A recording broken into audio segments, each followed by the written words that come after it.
Manual de Estudios Bíblicos. Conocimientos fundamentales de la doctrina cristiana.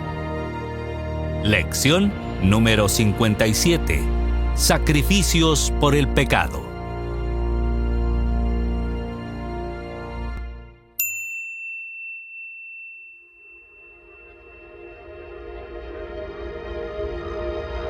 Aunque el asunto de los sacrificios de animales, comprendidos en el Antiguo Pacto como un medio de redención temporal de los pecados, lo tratamos detalladamente en la lección número 44.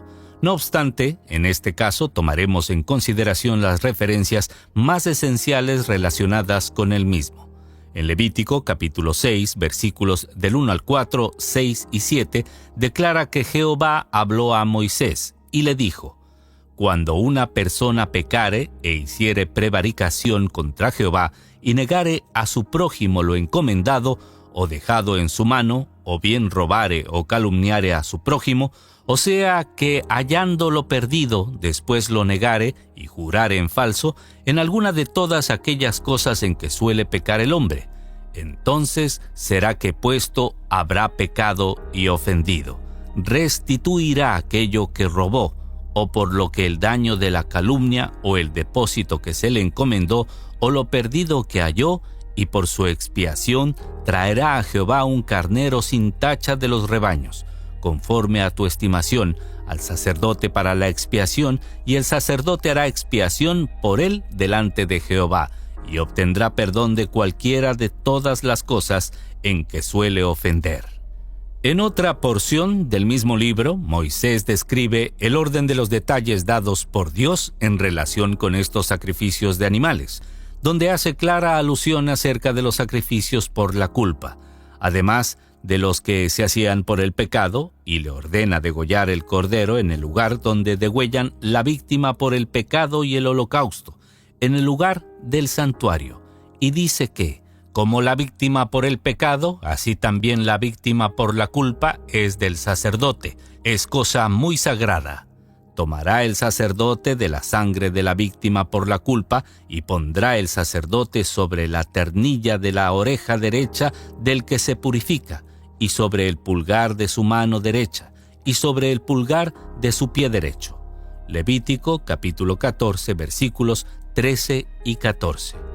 Otros sacrificios por el pecado semejantes a estos se realizaban una vez al año por todo el pueblo, según estudiamos en la lección referida. El derramamiento de la sangre ejercía una función esencial en estos casos. Recordemos que según Éxodo capítulo 24, versículo 8, Moisés tomó la sangre y roció sobre el pueblo y dijo: He aquí la sangre de la alianza que Jehová ha hecho con vosotros sobre todas estas cosas. Y en Hebreos capítulo 9, versículos 22, el autor del libro confirma el mismo concepto diciendo que casi todo es purificado según la ley con sangre, y sin derramamiento de sangre no se hace remisión. Es evidente, según lo demuestran las Sagradas Escrituras, que el medio de redención temporal de los pecados, comprendido en el Antiguo Pacto, prefiguraba el sacrificio de Cristo, quien es el Cordero de Dios, según lo declaran los pasajes de Juan capítulo 1, versículo 29, 36 y 37. Primera de Pedro capítulo 1, versículos 19 y 20 y Apocalipsis capítulo 5, versículo 12. Puede acceder al texto bíblico a través del libro electrónico con los vínculos integrados. Antes de entrar en detalles del siguiente paso, quiero aclarar, como lo hice en la lección número 44, que ninguno de estos sacrificios relacionados con el Antiguo Pacto redimía pecados como el adulterio, la fornicación, el homicidio y otros, por los cuales el culpable debía morir irremisiblemente hasta que el Cristo murió en lugar suyo. Ver Hechos capítulo 13, versículo 39. Por eso dice la Escritura que tomaremos en consideración en el próximo paso: ¿por qué la sangre de los toros y de los machos cabríos no pueden quitar los pecados? Ahora bien, después de haber apreciado a través de estos pasajes bíblicos lo fundamental acerca del medio de redención de los pecados según el Antiguo Pacto, tomaremos en consideración este aspecto según el Nuevo Pacto. Consideremos lo que dicen los siguientes pasajes de las Escrituras. Hebreos capítulo 10, versículos 4 al 6 y 9 al 14. Porque la sangre de los toros y de los machos cabríos no puede quitar los pecados. Por lo cual, entrando en el mundo, dice: sacrificio y presente no quisiste, mas me apropiaste cuerpo. Holocaustos y expiaciones por el pecado no te agradaron. Entonces dijo: heme aquí para que haga, oh Dios, tu voluntad.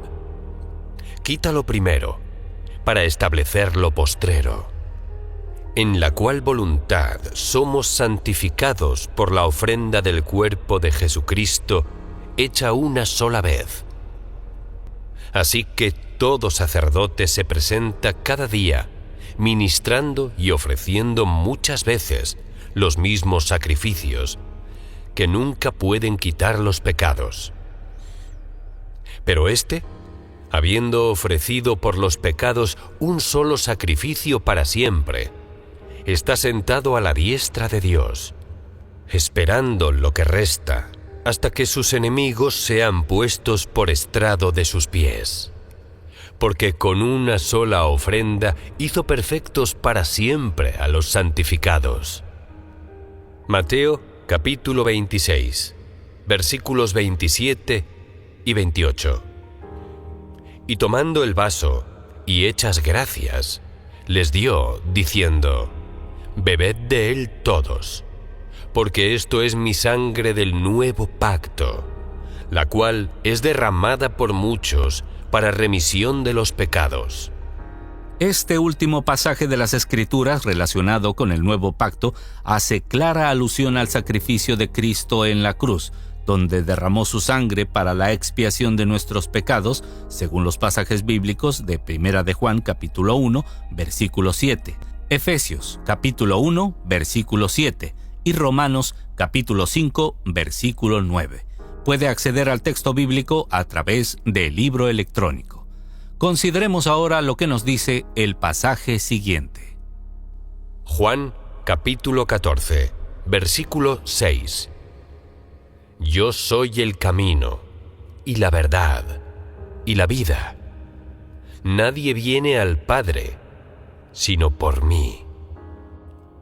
Estas palabras del Señor Jesucristo, nadie viene al Padre sino por mí, además de la declaración hecha en Mateo capítulo 21, versículos 42 al 44, con Hechos capítulo 4, versículos 11 y 12, dejan bien esclarecido el concepto de que a partir de entonces la única posibilidad que tendría el ser humano para allegarse a Dios sería a través de Él. Había venido para establecer los principios de un nuevo pacto mediante su sacrificio y su sangre derramada en la cruz. Muy a pesar de que los dirigentes del sistema religioso judío, lejos de entenderlo así, no solo lo rechazaron, sino que lo condujeron hasta el martirio mismo, dando lugar así a la consumación del acto de la redención y al establecimiento del nuevo pacto, administrado por los creyentes en el Mesías, el Hijo de Dios, por institución y designio divino, tal como se evidencia en el desarrollo de este estudio.